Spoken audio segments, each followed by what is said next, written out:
जगन्नाथ रथ यात्रा आखिर क्या है इतिहास। जगन्नाथ रथ यात्रा में मौसी घर क्यों जाते हैं भगवान जगन्नाथ, बलभद्र और सुभद्रा। नमस्कार दोस्तों, मैं आरती गुप्ता, आपका मेरे चैनल में स्वागत है। फ्रेंड्स, आज हम ये जानेंगे कि जगन्नाथ रथ यात्रा में आखिर वो मौसी घर क्यों जाते हैं। तो चलिए फ्रेंड्स, हम अपना वीडियो स्टार्ट करते हैं। जगन्नाथ रथ यात्रा उत्सव भगवान जगन्नाथ यानी कि भगवान श्री कृष्ण और उनकी बहन देवी सुभद्रा और उनके बड़े भाई भगवान बलभद्र यानी कि बलराम को समर्पित है। जगन्नाथ रथ यात्रा या व्यापक रूप से मनाई जाती है और भारत के सबसे बड़े त्योहार में से एक है, जहां लाखों भक्त रथ यात्रा के जुलूस में भाग लेते हैं और भगवान जगन्नाथ का आशीर्वाद लेते हैं। जगन्नाथ दो शब्द से मिलकर बना है। जग का अर्थ है ब्रह्मांड और नाथ का अर्थ है भगवान। वास्तव में भगवान जगन्नाथ को भगवान विष्णु के अवतार में से एक माने जाते हैं। ऐसी धारणा है कि जुलूस के दौरान रथों को खींचने भगवान का शुद्ध भक्ति से जुड़ा होने का एक तरीका है और उन पापों को भी नष्ट कर देता है जो शायद जानबूझकर या अनजाने में किए गए हैं।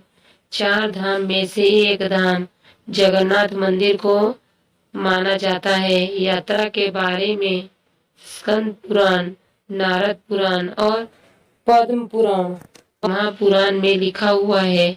इसीलिए ये यात्रा हिंदू धर्म में काफी खास है। भगवान जगन्नाथ का रथ यात्रा को लेकर कई तरह की मान्यताएं और इतिहास का वर्णन किया जाता है।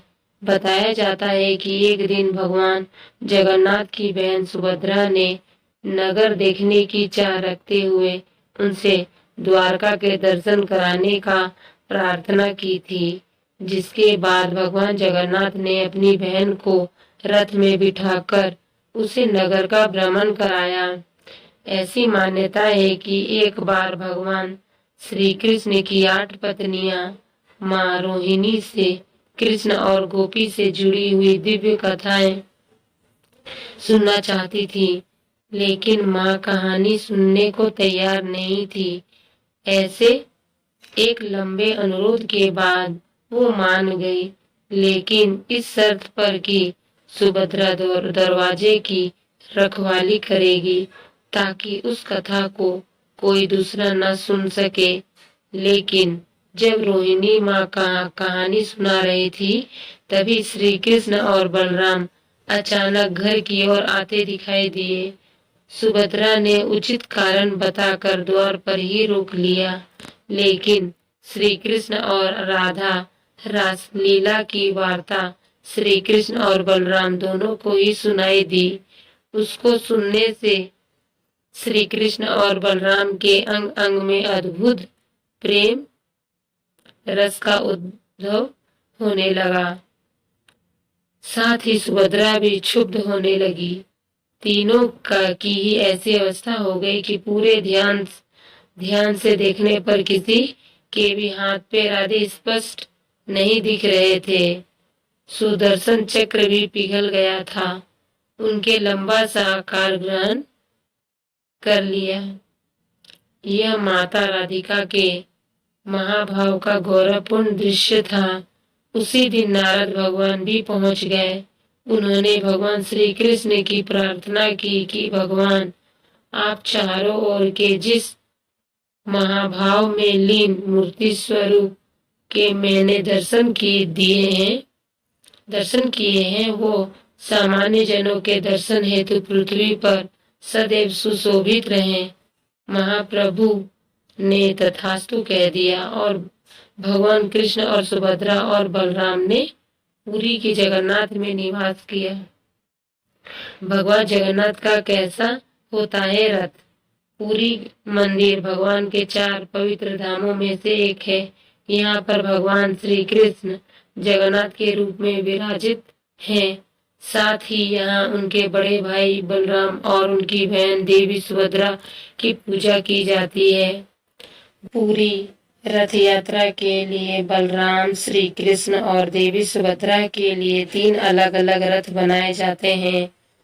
रथ यात्रा में सबसे आगे बलराम जी का रथ, उसके बाद बीच में देवी सुभद्रा का रथ और सबसे पीछे भगवान जगन्नाथ श्री कृष्ण का रथ होता है। भगवान जगन्नाथ के रथ में 16 पहिए लगे होते हैं। भाई बलराम के रथ में 14 और बहन सुभद्रा के रथ में 12 पहिए लगे होते हैं। भगवान जगन्नाथ, बलराम और देवी सुभद्रा के रथों को अलग अलग नाम भी दिया गया है। बलराम जी के रथ में ताल ध्वज कहते हैं, जिसका रंग लाल और हरा होता है। देवी सुभद्रा के रथ को दर्प दलन या पंचरथ कहा जाता है, जो काले या नीले और लाल रंग का होता है, जबकि भगवान जगन्नाथ के रथ को नंदी घोष या गरुड़ ध्वज कहते हैं। इसका रंग लाल और पीला होता है। क्या होता है रथ यात्रा में? भगवान जगन्नाथ के रथ के सामने सोने की हत्थे वाले झाड़ू को लगाकर रथ यात्रा को आरंभ किया जाता है। उसके बाद पारंपरिक वाद्य यंत्रों की थाप के बीच 3 विशाल रथों को सैकड़ों लोग खींचते हैं। मान्यता है कि रथ खींचने वाले लोग के सभी दुख दूर हो जाते हैं और उन्हें मोक्ष प्राप्ति होती है। नगर भ्रमण करते हुए शाम को ये तीनों रथ गुंडीचा मंदिर पहुंच जाते हैं। अगले दिन भगवान रथ से उतरकर मंदिर में प्रवेश करते हैं और 7 दिन तक वहीं रहते हैं।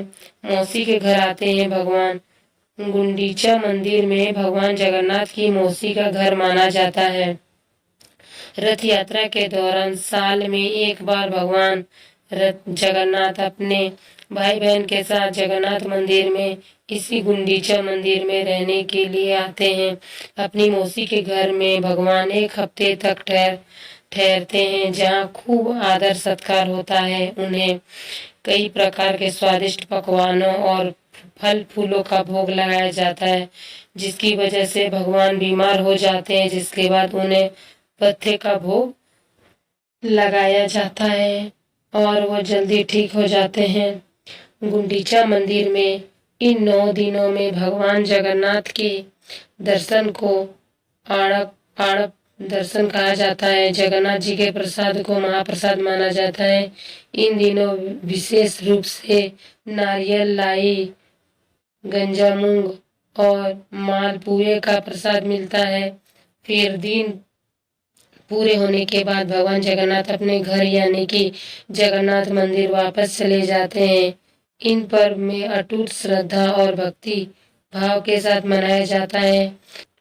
पुरी के अलावा भी देश के अलग अलग शहरों में भी भगवान जगन्नाथ की रथ यात्रा निकाली जाती है। तो फ्रेंड्स, हमारा वीडियो यहीं पे होता है एंड आप लोगों को कैसा हमारा वीडियो लगा कमेंट करके जरूर बताएं। लाइक एंड सब्सक्राइब जरूर करें फ्रेंड्स। इसी तरह मेरे चैनल बने रहे ताकि मैं इसी तरह से अच्छी वीडियो लेकर आ सकूँ। Thank you friends. अब हम मिलते हैं नेक्स्ट वीडियो में। Thank you, bye bye.